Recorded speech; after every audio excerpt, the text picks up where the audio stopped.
નમસ્તે મિત્રો, દેશી સ્વાદ ચેનલમાં તમારું સ્વાગત છે। આજે આપણે બનાવીશું પીઝા, બટ હેલ્ધી વેમાં બનાવશું, જેમાં આપણે મેંદાના જે પેલા રોટલા આવે ને યુઝ નહીં કરી, આપણે ભાખરીનો એઝ બેઝ તરીકે યુઝ કરીશું।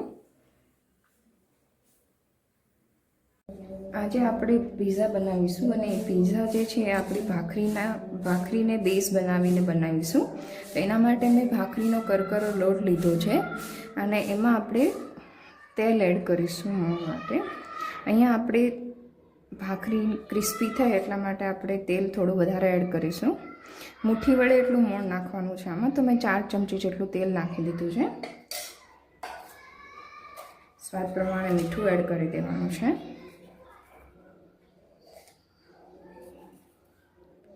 હવે આપણે લોટને પ્રોપર રીતે મિક્સ કરી અને મુઠ્ઠી વડે એટલું મોણ દેવાનું છે।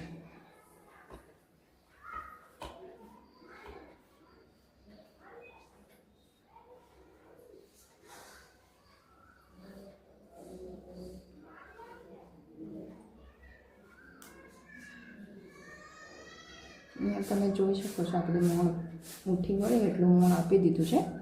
હવે આપણે ભાખરી જેવો લોટ બાંધીશું।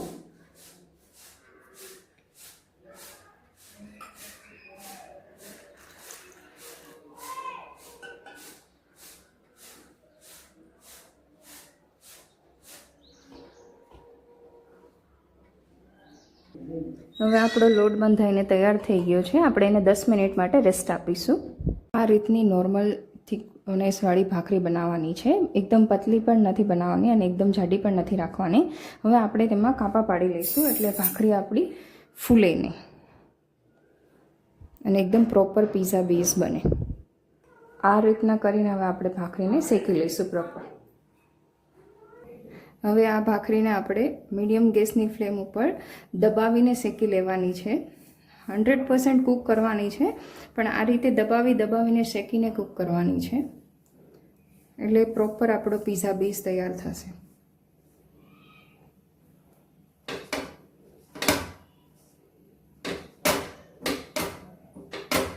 હવે આપણી ભાખરી તૈયાર છે। આ રીતે આપણે બધી ભાખરીને તૈયાર કરી લઈશું। ભાખરી પીઝા બનાવવા માટે આપણે ભાખરી તળીને તૈયાર કરી લીધી છે।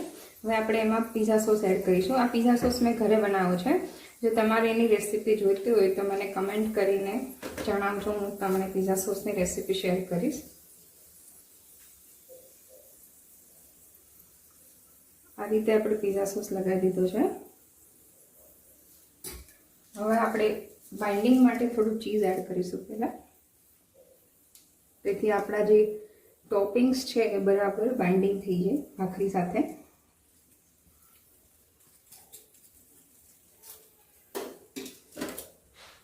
ત્યારબાદ આપણે એમાં કેપ્સિકમ,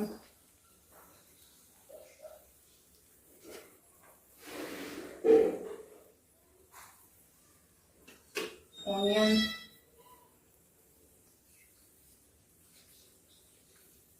ટમાટર, આ ટોપિંગ્સ તમે તમારી રીતે ઓછા વધતા કરી શકો। આમાં તમે મકાઈના દાણા પણ એડ કરી શકો। ત્યારબાદ આપણે આમાં જેલેપિનોઝ એડ કરીશું।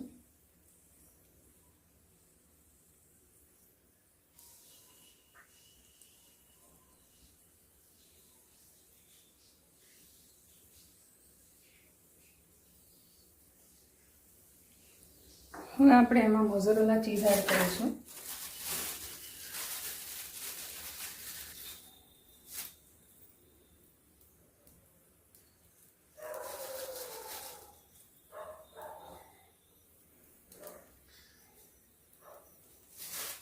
હવે ફરી આપણે આમાં પ્રોસેસ ચીઝ એડ કરીશું। ચીઝ તમે તમારા ટેસ્ટ પ્રમાણે ઓછા વધતા કરી શકો છો।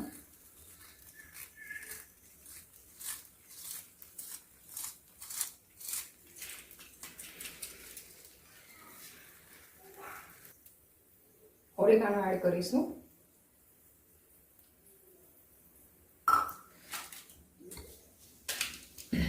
ચીલી ફ્લેક્સ એડ કરીશું।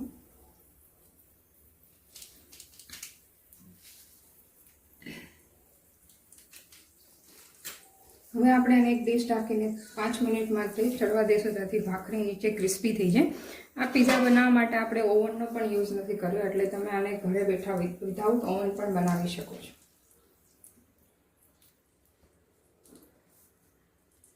હવે આપણો પીઝા તૈયાર થઈ ગયો છે.